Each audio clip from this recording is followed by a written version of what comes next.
Bismillahirrahmanirrahim. Assalamualaikum warahmatullahi wabarakatuh. Yang dihormati Encik Ahmad Syukri bin Ghazali, pensyarah EDUP 2102D, Sosiologi dalam Pendidikan. Saya Muhammad Faiq Ikram bin Muhammad Nur bersama sahabat pembentang saya Imran Kamil bin Kamar dan Masud Baharudin bin Muhammad akan membentangkan berkenaan faktor-faktor kepelbagaian sosiobudaya dan implikasinya terhadap komuniti sekolah serta pendidikan. Baik, apakah yang kami akan bentangkan dalam pembentangan ini? Isi kandungan yang pertama adalah pengenalan sosiobudaya. Yang kedua, faktor-faktor yang mempengaruhi kepelbagaian sosiobudaya di sekolah. Yang ketiga, implikasi terhadap bidang pendidikan berfokuskan peranan guru sesuai dengan hasrat falsafah pendidikan kebangsaan. Dan yang terakhir ialah penutup, iaitu rumusan faktor dan implikasi sosiobudaya di sekolah. Baik, pengenalan. Apa itu sosiobudaya? Menurut Kamus Dewan, sosiobudaya adalah hubungan masyarakat dengan budaya seperti cara hidup, adat istiadat dan lain-lain. Amalan gaya hidup dan peradaban masyarakat juga adalah contoh bagi sosiobudaya. Sosiobudaya perlu ada dalam setiap lapisan masyarakat kerana ia memainkan peranan penting dalam membangunkan sesebuah masyarakat tersebut. Pembangunan hari ini juga berlaku akibat perubahan sosiobudaya masyarakat. Faktor-faktor yang mempengaruhi sosiobudaya. Yang pertama adalah bangsa, yang kedua bahasa, yang ketiga struktur atau kelas sosial, yang keempat adat resam dan yang kelima kepercayaan. Bangsa ialah kumpulan manusia yang sama asal usulnya serta serupa sifat-sifatnya. Ditarifkan juga sebagai kaum atau ras. Bangsa atau kaum utama di Malaysia ialah bangsa Melayu, Cina dan India. Bangsa dikaitkan dengan nationality, rupa bangsa dan semangat patriotik. Sekumpulan orang yang mempunyai ciri-ciri kebudayaan, nilai dan aspirasi yang sama. Inilah yang dikatakan sebagai bangsa. Aspek yang berkaitan dengan bangsa. Maka dalam hal ini kita dapat lihat aspek bagi seorang guru. Guru perlu memahami kepelbagaian bangsa untuk memberikan pengajaran yang berkesan. Guru yang peka terhadap perbezaan budaya dapat mencipta persekitaran pembelajaran yang inklusif, meningkatkan kefahaman dan hubungan antara guru dan pelajar, menunjukkan kemampuan guru mengajar dalam konteks kepelbagaian budaya. Murid, kepelbagaian sosiobudaya dalam aspek murid membawa implikasi terhadap identiti dan pemahaman diri murid. Murid perlu memahami dan menghargai perbezaan budaya sesama mereka. Guru dan sekolah memainkan peranan dalam memupuk semangat kesatuan dan kefahaman antara murid pelbagai bangsa. Bagi aspek sekolah pula, sekolah perlu mencerminkan kepelbagaian sosial budaya bangsa dalam pelbagai segi. Penyusunan program kurikulum yang mencerminkan dan menghargai warisan budaya setiap bangsa, mengukuhkan nilai keharmonian, menyediakan ruang untuk pelajar berinteraksi dan berkongsi pengalaman budaya mereka. Kurikulum perlu mencerminkan kepelbagaian sosial budaya bangsa, melibatkan penyelidikan dan penyesuaian bahan pembelajaran, mempromosikan pemahaman mendalam tentang sejarah, adat resam dan warisan budaya, menjadikan pendidikan sebagai alat untuk membangunkan identiti yang kuat dan saling menghargai di kalangan pelajar, dalam kalangan pelajar. Bahasa, aspek bahasa. Aspek bahasa menunjukkan bahawa kaum-kaum ataupun bangsa di Malaysia ini terbahagi kepada tiga dan ia juga mempengaruhi bahasa-bahasa bagi setiap kaum tersebut. Kol 1998, bahasa adalah satu set simbol dan atau cara yang disusun bersama dengan kaedah yang bermakna ditambah dengan sistem komunikasi dan kompleks. Tennant 1990, life is lived as a series of conversation. Sifat bahasa iaitu dinamik, bermaksud ianya ada perubahan bersesuaian dengan kelompok dan peredaran masa. Sistem komunikasi menggunakan bunyi, simbol dengan pengertian yang digunakan dengan sewenang-wenangnya. Bahasa Melayu, iaitu bahasa rasmi kebangsaan, yang ini terkandung dalam Perkara 152. Bahasa pengantar utama di institusi pendidikan, iaitu Akta Pendidikan 1996. Aspek yang berkaitan berkenaan guru perlu memahami dan menghormati kepelbagaian sosial budaya bahasa di kalangan murid. Dalam kalangan murid,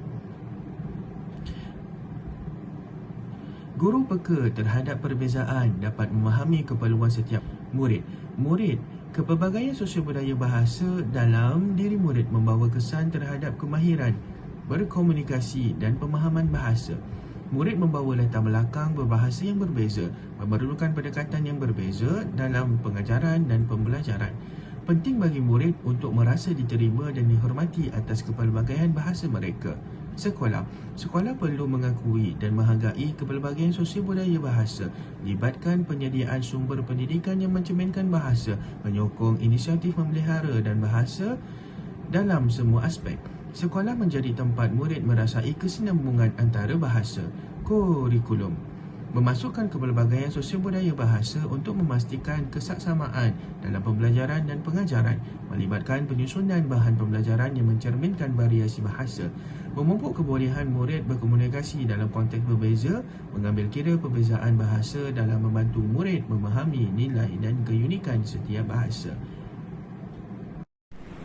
Faktor kepelbagaian sosial budaya yang ketiga pula ialah struktur ataupun kelas sosial.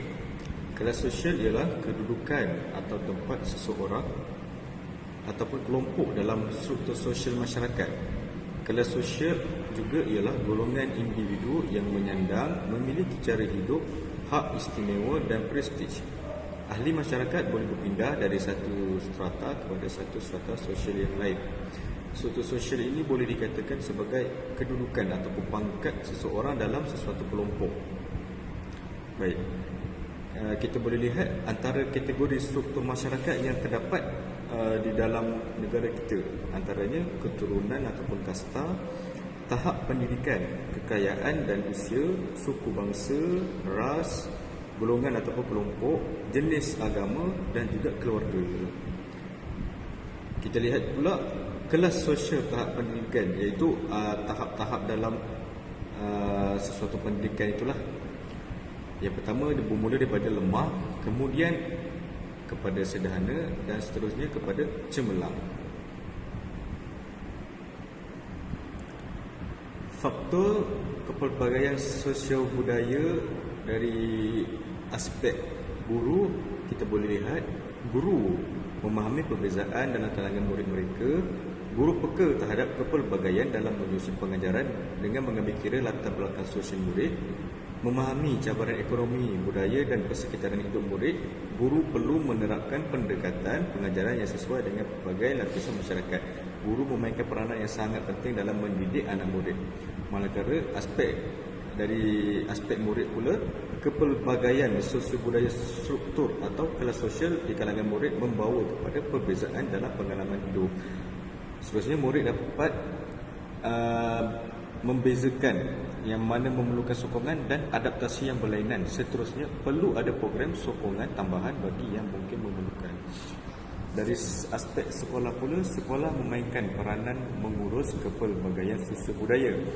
Penyusunan dasar dan program yang merangkumi semua lapisan masyarakat, menjadi tempat yang menyediakan peluang yang sama untuk semua, menyediakan sumber sokongan untuk membantu murid yang kurang berkemampuan dan menjadi ejen penyatuan sosial.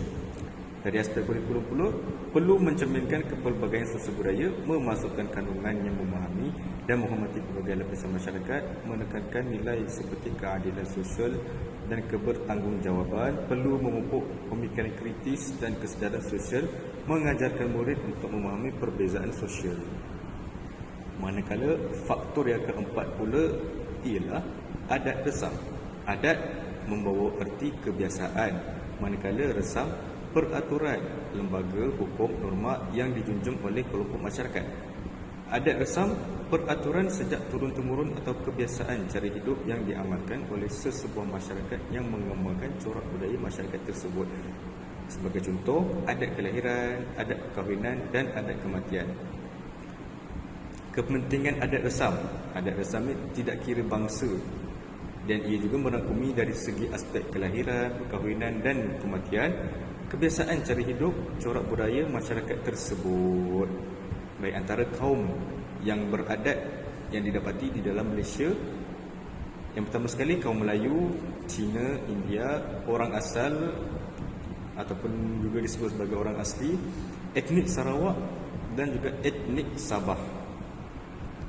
Kepelbagaian sosial budaya dari segi adat resam yang kita boleh lihat dari sudut aspek guru ialah guru menghormati kepelbagaian adat resam dalam kalangan murid, mempunyai kesedaran terhadap perbezaan keagamaan, memahami adat resam murid dan mencipta lingkungan pembelajaran yang merangkumi nilai dan praktik kebudayaan mereka. Aspek murid pula, kepelbagaian adat budaya membawa kepada identiti dan pemahaman diri murid. Murid mungkin membawa warisan budaya yang berbeza dan memerlukan pendekatan yang sensitif dari segi pelajaran dan pembelajaran. Murid merasai kesinambungan antara adat resam, keluarga dan lingkungan pembelajaran. Dari aspek sekolah pula, sekolah mengakui kepelbagaian adat resam sebagai sebahagian daripada kekayaan bangsa, melibatkan penyelarasan program kurikulum dengan aktiviti yang merangkumi adat resam, menjadikan ruang untuk murid berkongsi dan menjadi tempat memupuk kefahaman pelbagai kumpulan. Aspek kurikulum pula, kurikulum perlu mencerminkan kepelbagaian sosial budaya adat resam, memastikan bahan pengajaran relevan dan merangkumi nilai budaya, melibatkan penyelidikan yang bersesuaian dengan bahan kepada murid. Faktor kepelbagaian sosial budaya yang terakhir adalah kepercayaan. Baik, seseorang yang menaruh kepercayaan ke atas sesuatu perkara itu akan disertai oleh perasaan pasti terhadap perkara berkenaan. Itu berkaitan kepercayaan. Kepercayaan dalam konteks psikologi, suatu keadaan jiwa yang berkaitan dengan sikap berkedudukan ataupun memihak. Manakala dari konteks agama, sebahagian daripada batu asas pembangunan moral, kepercayaan dikenali sebagai akidah atau iman. Kita boleh lihat di sini kepercayaan ataupun agama yang terdapat di Malaysia, khususnya agama Islam amat mendominasi penduduk di Malaysia, kemudian diikuti dengan agama Buddha, Hindu dan seterusnya, Kristian dan yang lain-lain. Baik. Kepelbagaian kepercayaan dari sudut dari aspek guru perlu memahami dan menghormati kepelbagaian kepercayaan murid. Guru perlu peka terhadap kepelbagaian, dapat mencipta pembelajaran. Guru perlu mengamalkan ketulusan, keadilan dan sensitiviti keagamaan. Dari aspek murid pula, kepelbagaian kepercayaan dalam kalangan murid membawa kesan kepribadian mereka. Murid merasa selamat dan diterima dalam menyatakan dan mengamalkan kepercayaan mereka tanpa diskriminasi. Dari aspek sekolah pula, sekolah perlu mengakui kepelbagaian kepercayaan sebagai unsur kekayaan budaya. Menyelaraskan program keagamaan atau tempat yang sesuai untuk pelajar, sekolah memainkan peranan dalam memupuk pemahaman antara kepercayaan yang berbeza. Sekolah menjadi tempat yang menyokong pelajar dalam perkembangan rohaniah. Aspek yang terakhir iaitu aspek kurikulum.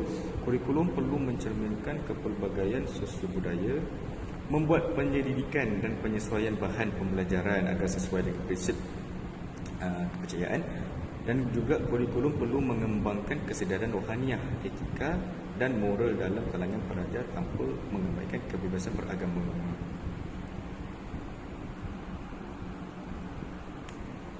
Seterusnya kita lihat kepada implikasi kepelbagaian sosial budaya. Saya serahkan kepada sahabat saya untuk membentangkannya.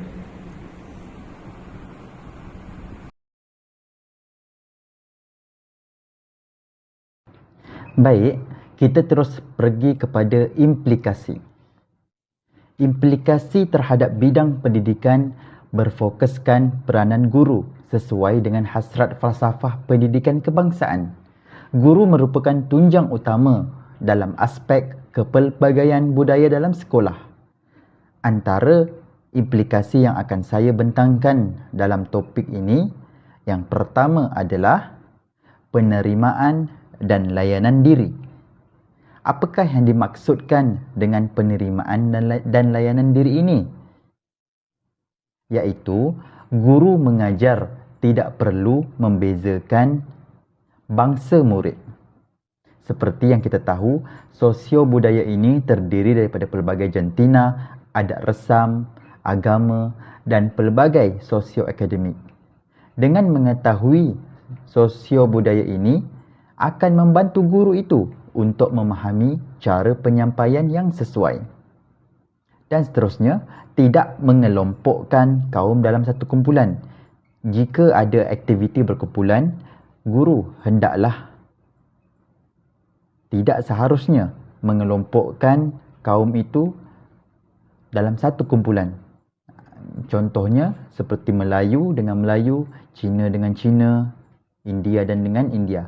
Hendaklah perlu ada percampuran. Seterusnya, mewujudkan kumpulan pelbagai kategori supaya tidak rasa tersisih. Seterusnya, kenal pasti sosio budaya murid. Guru haruslah mengenali sosio budaya murid mereka. Implikasi yang kedua ialah strategi pembelajaran kooperatif. Apakah yang dimaksudkan dengan strategi pembelajaran kooperatif ini?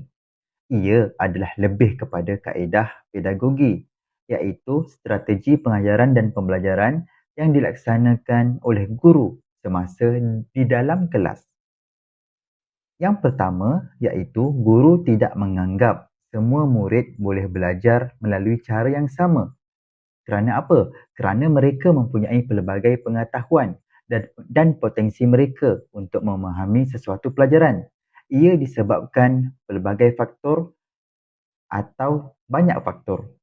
Yang kedua iaitu kaedah pengajaran yang pelbagai.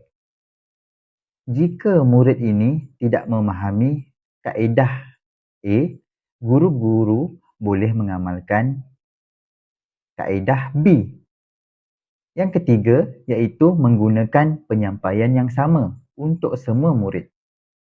Walaupun kaedah yang berbeza, tapi matlamatnya tetap sama.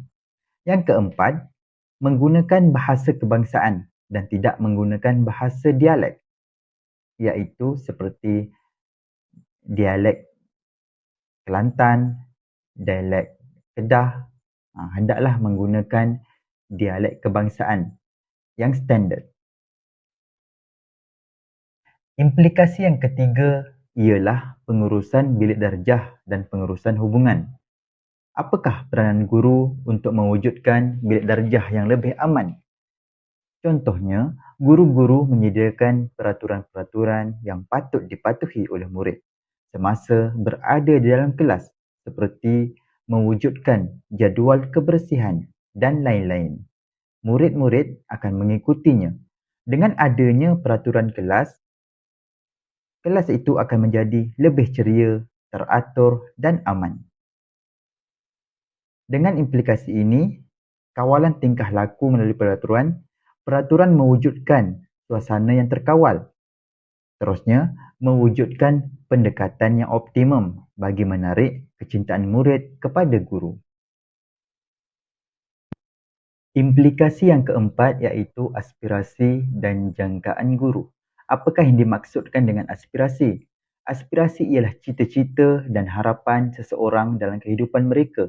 Sebagai contoh, guru menjangkakan murid di awal tahun pembelajarannya adalah negatif.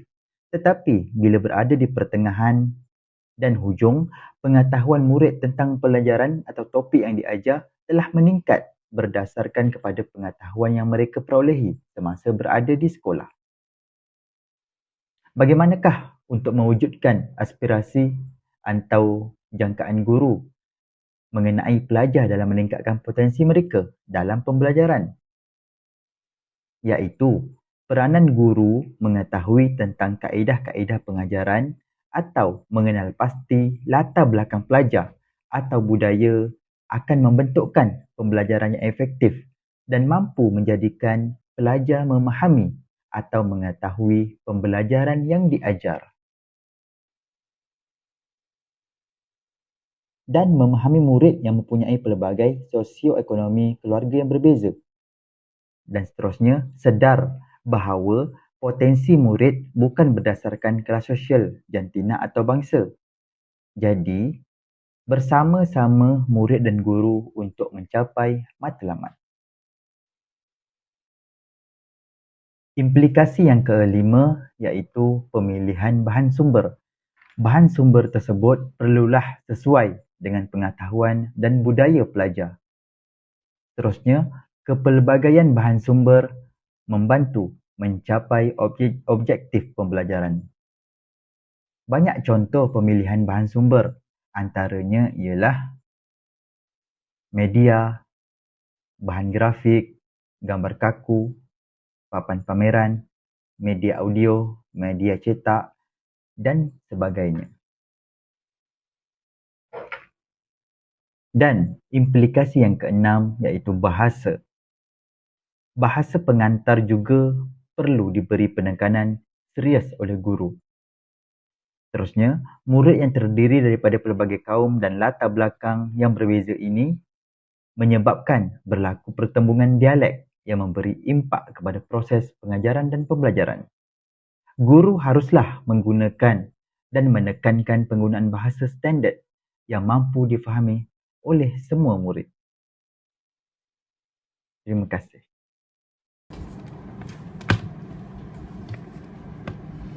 Kesimpulannya, guru memainkan peranan dalam memahami latar belakang budaya murid dan merancang strategi pengajaran dan pembelajaran yang berkesan dengan maklumat daripada kepelbagaian sosial budaya. Justru, guru dapat mengurangkan ketidakseimbangan ketika melaksanakan sesi pengajaran dan pembelajaran. Maka dengan ini jelaslah bahawa dapat kita lihat ilmu sosiologi dalam pendidikan ini amatlah penting bagi seorang guru bagi mengelakkan ketidakseimbangan dalam sesi PDP mereka. Oleh hal yang demikian, perkara ini, ilmu sosiologi ini akan dapat membangunkan kesejahteraan serta meningkatkan perkembangan positif bagi murid tersebut. Sekian, wabillahi taufiq wal hidayah. Wassalamualaikum warahmatullahi wabarakatuh.